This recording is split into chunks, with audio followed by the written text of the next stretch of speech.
Sampingnya pendeta itu pas dia nyanyi ada sinar enam warna mantul, ya kan? Ada sinar enam warna mantul itu di sampingnya Tuhan, ya kan? Tuhan itu tingginya 3 meteran gitu, tinggi banget 3 meter dan saya itu Ketika saya buka mata di hadapan saya itu saya perkirakan 7 meter tingginya. 7 meter tingginya.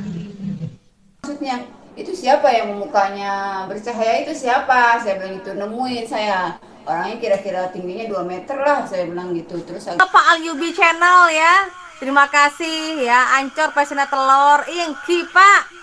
itu tingginya 3 meteran gitu, tinggi banget. Saya perkirakan 7 meter tingginya.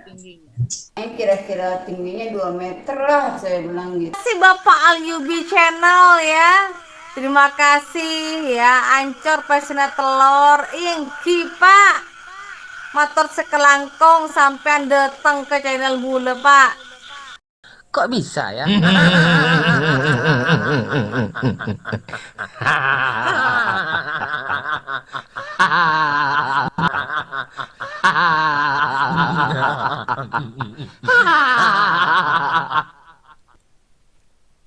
Assalamualaikum warahmatullahi wabarakatuh. Selamat pagi saudara-saudariku. Jumpa kembali di Al Ayyubi Channel.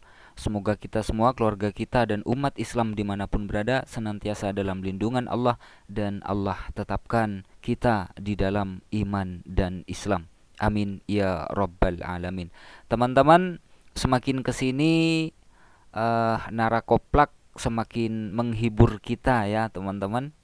eh Banyak di luaran sana orang-orang yang mengaku-ngaku sebagai seorang murtadin, dari Islam murtad masuk Kristen, menyembah Yesus sebagai Tuhan dan juru selamat gitu kan. eh Perantara karena didatangi Yesus ada yang kira-kira 2 meter, terus ada yang kira-kira 3 meter, terus ada yang kira-kira tingginya 7 meter. Mereka semuanya mengaku sebagai seorang murtadin, teman-teman. Kan lucu ya. Bagi kita kan lucu. Teman-teman, eh semalam saya sempat masuk di roomnya Diana Madurese. Bukan masuk ya, tapi komen. Diana Madurese ini kan yang viral kemarin itu kan apa ya, berupaya untuk memurtadkan neneknya gitu ya. Dan saya sempat komen di situ, Ancor Pesena Telur gitu kan. Tunjukkan, baca ayat kursi dong kalau memang dia adalah murtadin gitu. Ternyata nggak mau. Narasumbernya Diana Madurese ini nggak mau, teman-teman. Baik, seperti apa videonya langsung saja nih kita simak ya. Baik, di sini teman-teman. Bapak Alyubi, Anda nggak tahu ya, Bu Neneng juga orang Sunda Jakarta. Bu Neneng juga dari Islam masuk Kristen ya Bu ya. Iya. Oh iya, iya, iya, iya. Dari Islam masuk Kristen. Iya, iya, iya, iya. Bagaimana perasaannya Bu? Lebih tenang mana jadi yang dulu dengan yang sekarang? Lebih tenang sekarang, ada kedamaian. Lebih tenang yang sekarang, ada kedamaian katanya teman-teman ya. Tapi lucu. Kenapa saya bilang lucu? Karena Ibu Neneng ini mengaku sebagai seorang murtadin. Katanya si murtadin, kata Ibu Pendeta Diana ini ya. Tapi saya minta baca ayat kursi, ya nggak mau.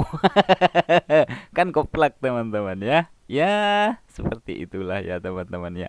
Baik, teman-teman penasaran nggak dengan kesaksian Ibu Neneng ini yang katanya murtadin? Apa sebabnya orang ini murtad gitu kan, kalau memang betul-betul murtadin?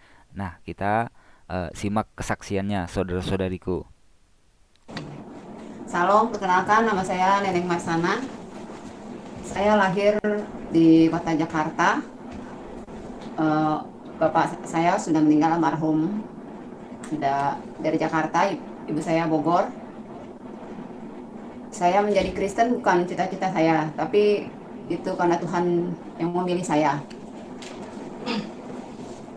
Ya, terus saya bertemu Tuhan Yesus secara pribadi saat saya dititipkan rumah selama 3 hari 3 malam. Saya sambil bersih-bersih gitu ya. Nah, di malam pertama saya sholat isya. Setelah sholat isya kira-kira jam 9 saya menemui sosok yang berjubah putih dengan wajah yang sangat bersinar terang. Saya sempat bercakap-cakap di situ selama 10 menit. Saya lihat ruangan tamu itu, saya kebetulan tidur di sofa. Oh, tidur teman-teman. Tidur. Didatangi sosok berjubah putih, wajahnya bercahaya. Beda ya dengan yang di channelnya Pendeta Yusuf Manubulu yang katanya didatangi Yesus tertancap di tembok, selendangnya merah, jubahnya merah dan matanya juga merah menyala. Sinarnya yang benar-benar terang. Terus Neneng? Terus? Ya, Bertemu dengan sosok yang berjubah putih. Bukannya itu dia duduk di samping saya posisi tidur di habis sholat isya. Saya pikir jam 9 saya mau lanjut sholat tahajud, makanya saya biarkan di situ di ruang tamu samping saya. Sosok itu duduk di samping saya lihat ruangan tuh benar-benar percaya. Saya bilang, kamu siapa? Saya sempat bercakap-cakap, tapi saya bingung, apa ini malaikat, saya bilang gitu.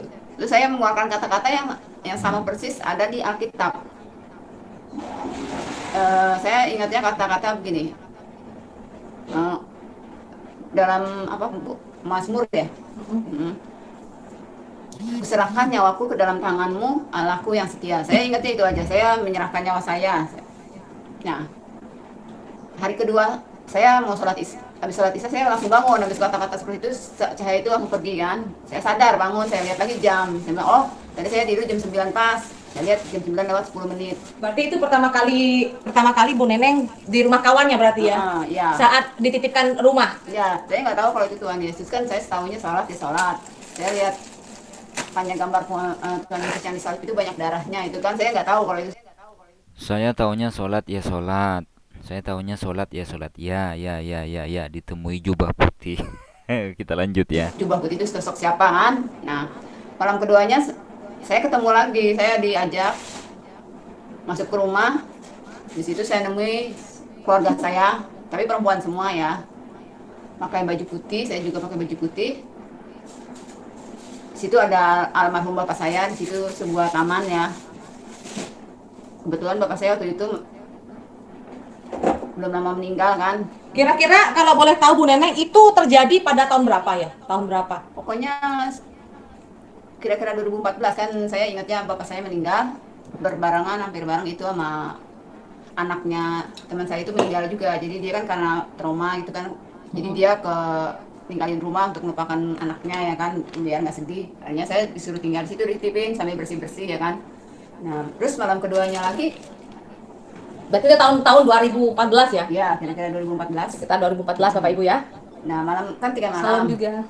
Malam kedua itu saya diajakkan sebuah rumah, saya duduk. Nah, rumahnya itu dari emas, saya ketok. Saya lihat di pintu terbuka itu di taman bapak saya yang udah meninggal, saya Itu sadar. di mimpi ya? Ya, bilang itu bapak saya ada di situ, terus keluarga saya perempuan. Ya, ini di dalam mimpi teman-teman ya. Ini di dalam mimpi. Terus malam ketiganya lagi saya nemui lagi cahaya pertama itu, saya pas tidur kira-kira jam 9 ya, terus ada cahaya emas itu. Saya dikasih salib 3. Jadi bentuknya itu kayak coklat gitu, kayak kayu tapi coklat halus. Dia ada 5, pakai baju kayak baptis itu, baju kemuliaannya. Yang di tengah itu mukanya kelihatan semua, tampan semua. Tangannya pun halus, saya pegang halus. Dia bilang gini, iman, kasih, pengharapan. Saya kaget, siapa dia? Saya Iman, kasih, pengharapan. ya dikasih 3 kata itu ya. Oh ya, iman, kasih, pengharapan. Ya. Kita iyakan saja dulu teman-teman ya. Saya sempat bingung kan, saya pegang gitu lah. Terus pas orang itu pulang kan, yang nitipin rumah ke saya tuh, saya tanya, kenapa kamu nyari? Saya kan namanya belum percaya kan. Saya tanya, kenapa kamu kok pakai miara jin? Itu siapa? Jubah putih itu siapa? Saya bilang gitu. Janganlah cari uang kayak cara begitu. Siapa maksudnya? itu siapa yang mukanya bercahaya, itu siapa, saya bilang gitu. Nemuin saya, orangnya kira-kira tingginya 2 meter lah, saya bilang gitu. Terus Orangnya kira-kira tingginya 2 meter lah gitu ya. Teman-teman, wanita ini mengaku sebagai seorang murtadin. Ia cuma ngaku sebagai seorang murtadin. Ia cuma bisanya sholat katanya ya teman-teman. Meskipun ibu ini ya nggak mungkin lah menjelaskan keislamannya dulu, nggak mungkin, karena saya yakin orang ini bukan mantan muslimah teman-teman. Kenapa? Karena saya suruh ibu ini baca ayat kursi, nggak mau teman-teman. Yang di sini ini bermimpi, ya bermimpi didatangi sosok putih, sosok yang berjubah putih, kira-kira tingginya 2 meter teman-teman. Sementara yang di sini teman-teman didatangi secara nyata di gereja, didatangi Yesus tingginya 3 meter katanya ya teman-teman. Dan di sini didatangi Yesus juga tingginya 7 meter. Yang ibu ini mengaku sebagai seorang murtadin, yang si Kosim ini juga mengaku sebagai seorang murtadin, yang ini di sini juga mengaku sebagai seorang murtadin. Ketiganya sama-sama mengaku sebagai seorang murtadin, dan ketiganya sama-sama mengaku didatangi oleh Yesus.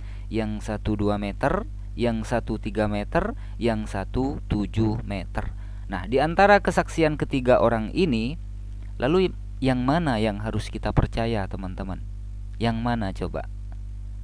Apa saya bilang teman-teman? Semakin kesini semakin menghibur kita semua teman-teman, ya, semakin menghibur kita semua. Dan kesaksian seperti ini menurut saya justru membuat iman jemaah mereka itu ya tambah ini teman-teman, tambah bimbang, tambah ragu. Kenapa? Ya karena kesaksiannya beda-beda. Murtadin yang satu 7 meter, murtadin yang satu 3 meter, murtadin yang satu 2 meter. Begitu teman-teman ya. Jadi jangan heran jika akhir-akhir ini berlomba-lomba kaum milenial mereka masuk Islam, itu jangan heran. Mungkin salah satunya disebabkan oleh kesaksian, dikarenakan kesaksian koplak yang seperti ini. Ya saya bilang koplak kenapa? 1 7, 2 3, terus yang ketiga 2, ya. Intinya saya selalu berpesan jangan pernah percaya dengan kesaksian orang yang mengaku-ngaku sebagai seorang murtadin, karena ya rata-rata kesaksian mereka ya koplak teman-teman. Ya, sekali lagi mohon maaf apabila ada silap kata. Wassalamualaikum warahmatullahi wabarakatuh.